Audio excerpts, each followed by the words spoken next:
Kath Arado, new captain ng PLDT. Another libero team captain sa Pinas. At Petrogas nag-Japan coach na rin. Bigatin pa ang coach na nasilat. Good day ka-trending, this is Kuya Jeff, the voice artist of this channel. Bago natin yung pag-usapan, huwag mo munang kalimutan mag-subscribe at hampasin notification bell para updated ka sa latest Pilipinas volleyball trends. Naging open na nga sa ngayon ang mga teams sa pagbibigay ng responsibilidad sa mga players na dating hindi nabibigyan ng chance ang maging kapitana ng koponan. Sinimulan nga ito ng Ateneo Libero na si Ravenna at ngayon ay tuloy-tuloy na hanggang sa Pro League. Iginawad na nga ni Coach Ronald Ricafort ang pagiging team captain kay Kath Arado. Ayon nga sa kanya, since nagre-recover pa si Mika Reyes, we decided we need a new captain and we picked Kath. She's been our defensive anchor and vocal leader, yan siya sa loob ng court. We are sure she will do great. Pero syempre, dine-develop pa rin natin na kaya ng lahat sa loob mag-lead, especially the setters.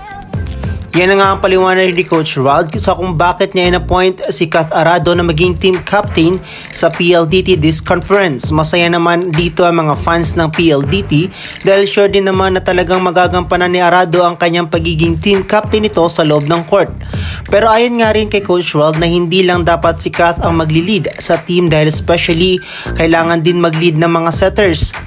Para syempre magkaroon ng magandang connection sa laro ang mga players nito sa loob ng court.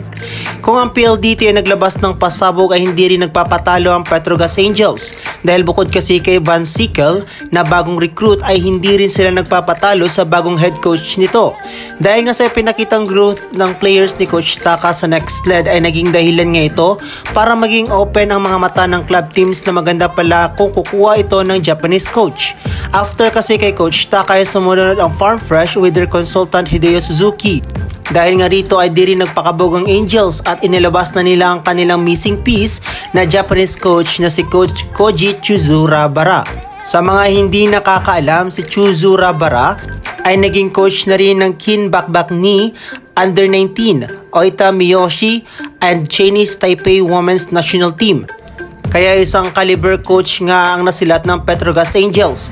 Hindi nga ito basta-bastang coach lang dahil marami na nga itong napatunayan sa kanyang profession as coach. Ito na nga ang inaabangan ng lahat ang pagre-redeem ng Angels sa kanilang podium appearance.